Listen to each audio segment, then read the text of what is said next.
Hey, Browns fans, Spencer German with you live from Berea. What was an eventful night. Browns making two selections in the second round and third round, obviously.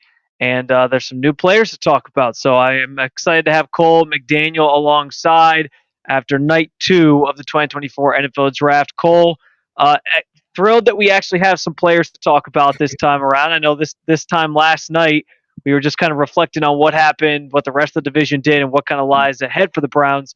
Tonight we have two players. So first up, we'll start with the second rounder, a guy that we had referenced and talked about being an option for Cleveland at 54, and they end up selecting and pulling the trigger on Ohio State defensive tackle Michael Hall Jr. Just your overall thoughts on the pick, and if you thought the value was kind of there once based on how the board kind of played out once they were on the clock. Yeah, obviously there was a top 30 visit with Michael Hall Jr. He was somebody who was highly linked to the Cleveland Browns, Streetsboro native, so from Northeast Ohio.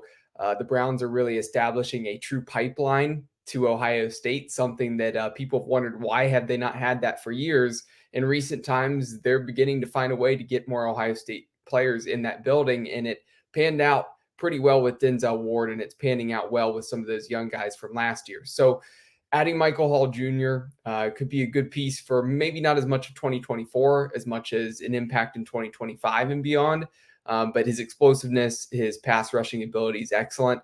Value wise, it was interesting. I wrote a piece before the draft started tonight, actually, this evening, talking about how the first round and the lack of defensive players that came off the board maybe meant that they could maybe wait for a guy like Michael Hall until the third round, who I expected would be a second round guy in the first place. And then once the second round began, there was a stretch where defensive tackles started flying off the board around Yeah. the time of the Falcons trading up to get Ruka Rohoro. Mason Smith went off the board early. And then as that happened, obviously, the mindset shifts back to, okay, there's no chance of Michael Hall now being available in the third round. They'd have to make the move. I think they made the right decision. If he's their guy, they wanted him, which we thought he would be a top prospect for them to get. They had to make that move at 54 because no chance he would have been available in the third.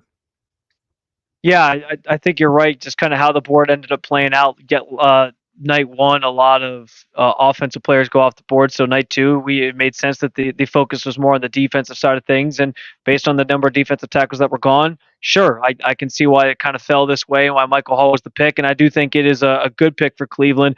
One that, and we had talked about this throughout the pre-draft process a little bit, but he's a guy who doesn't have to come in and try to force himself to be an everyday starter and kind of develop on the fly. He gets to sort of not necessarily sit because Jim Schwartz likes to rotate these guys, but he gets to get some playing time and just develop behind a really good defensive front that the Browns have in general with Dalvin Tomlinson, Shelby Harris, Maurice Hurst, among others. So chance for the pressure's kind of off. Like we're used to. There was years where like these Browns picks would come in and you expected them to make an impact immediately. He doesn't have to feel like that. So I think that's a good thing for him. One thing he did talk about in the conference call we had with him was just this idea that some people were sort of projecting that he was undersized coming into the NFL.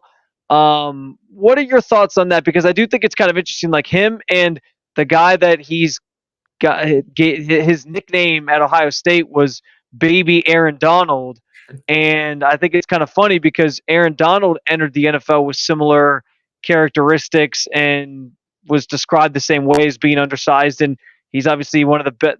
No, he is the best internal defensive lineman pass rusher of all time.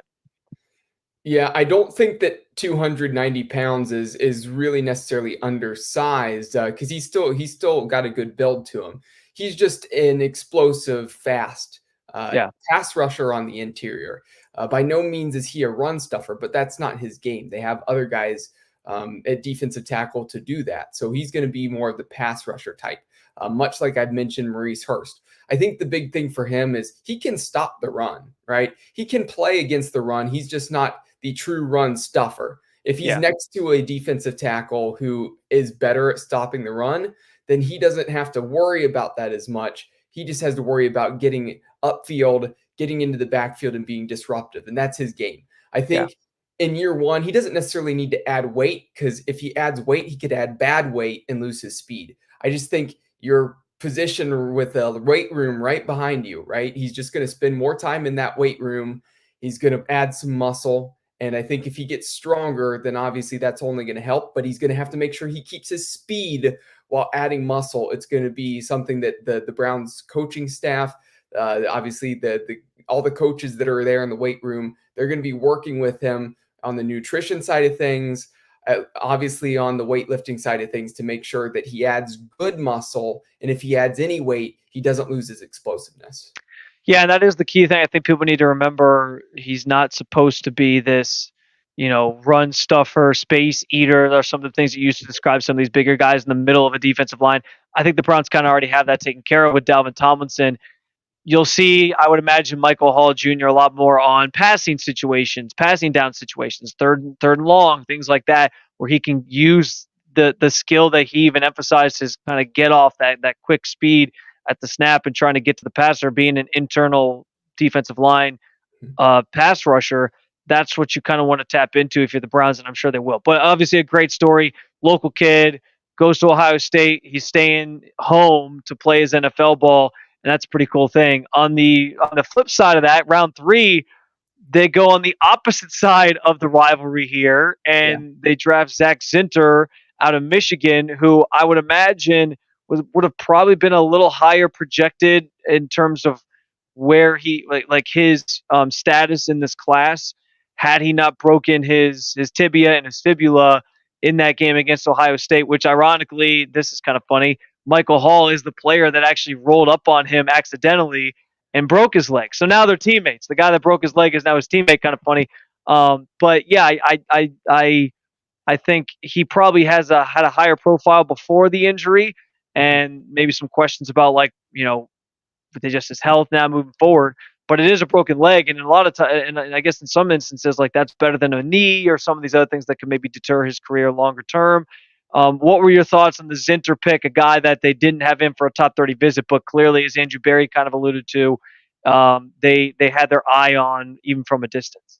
Well, I think the board was really shaping up well for them until they got about 10 picks away from 85, which is funny because we were talking about the 10 picks thing for the second round. Yeah, Um, Kyron Amagaji was a guy who I really thought that they would take in my initial mock draft. I had Mike Hall Jr. being the pick in the second round, then Amagaji in the third.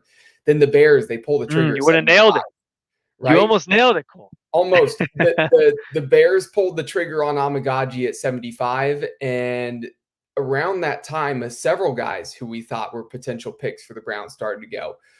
So I think that for me, I was thinking maybe Jatavion Sanders, the tight end of Texas, would be who they'd go with. They had him in the building for a visit. Instead, they go with the guy who maybe didn't have a visit, but Zach Zinter fits that power running game that the Browns have liked to play, and just that dominant force at guard when clearing up holes for the run game. So I think the interesting thing with him, despite the injury, I was still very high on him. Yeah, This interior offensive line class may have been one of the weaker position groups of this entire class. So even for despite sure. the injury issue for Zinter, he was actually still my fifth interior offensive lineman, my third guard. And that's with the injury as well. My player comparison for him was Wyatt Teller, which is funny enough because now he's also a guard in the same room as Wyatt Teller. So the Browns are prepping for the future as Joel Bitonio is getting older. Wyatt Teller's name had been circling, at least in trade rumors.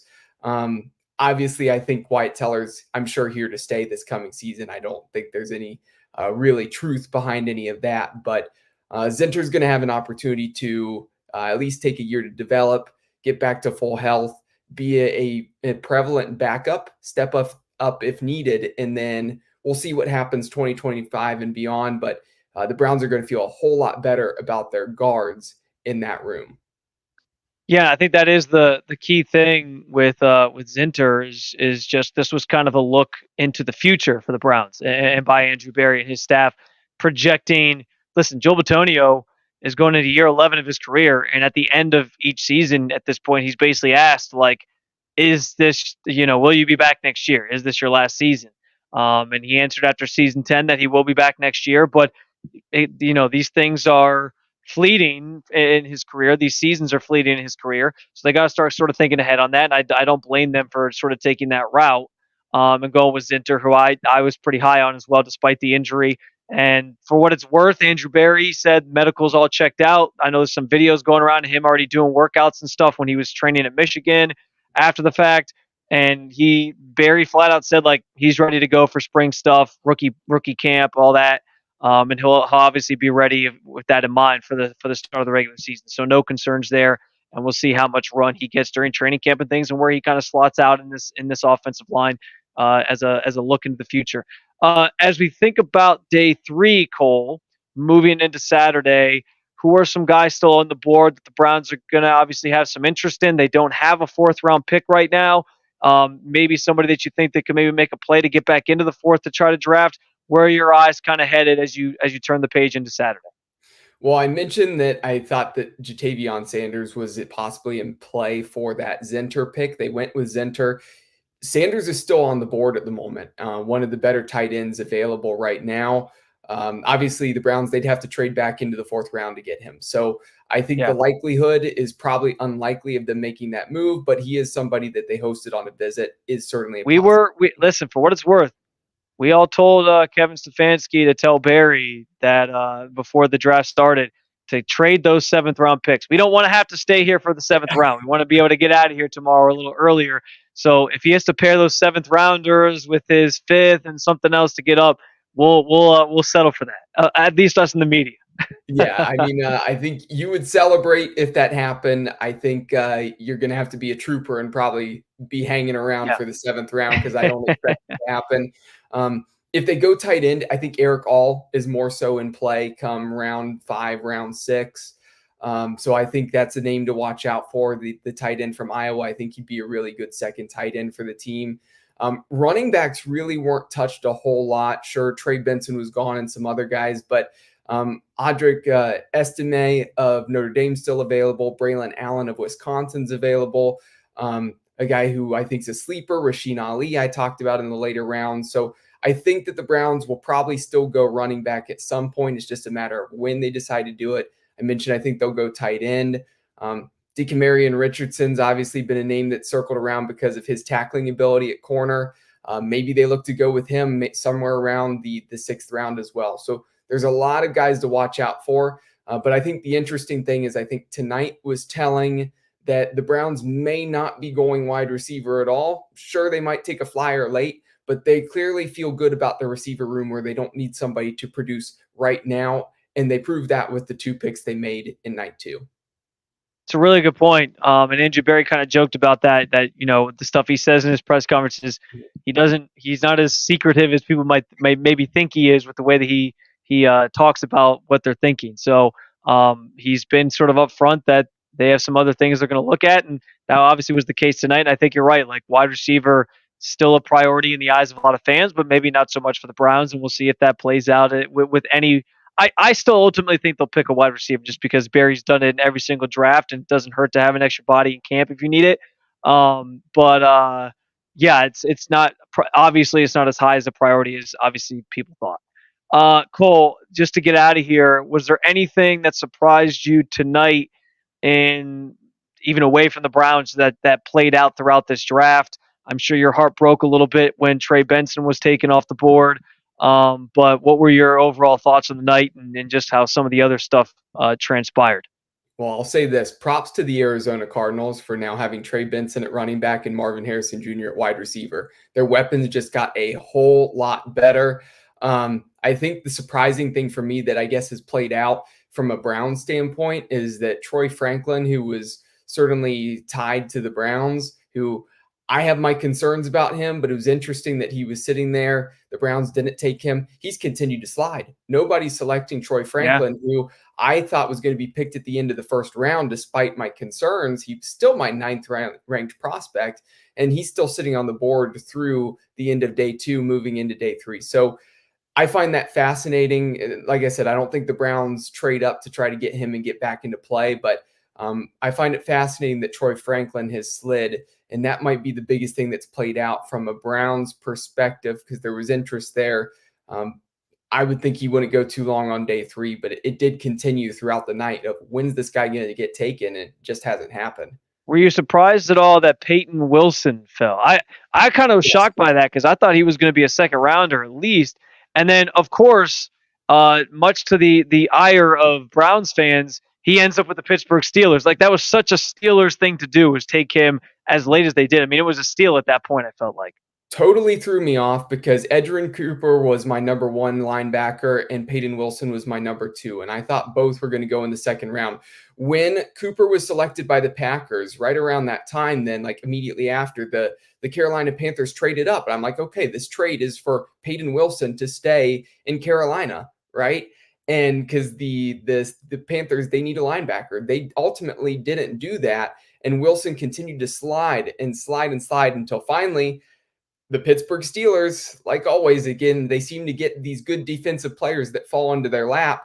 And now they have a great linebacker who, in that 3-4 scheme, he could play at middle linebacker. They could even throw him on the outside at outside linebacker because of his ability rushing off the edge, too. So not only is he so athletic sideline to sideline and has such range, he's a great blitzer as well. So no matter how the Steelers fit him in at linebacker, they got a steal. And Pittsburgh's defense just got better as well. Been a classic, like, old school Steelers draft. I feel like they've Yeah. addressed offensive line.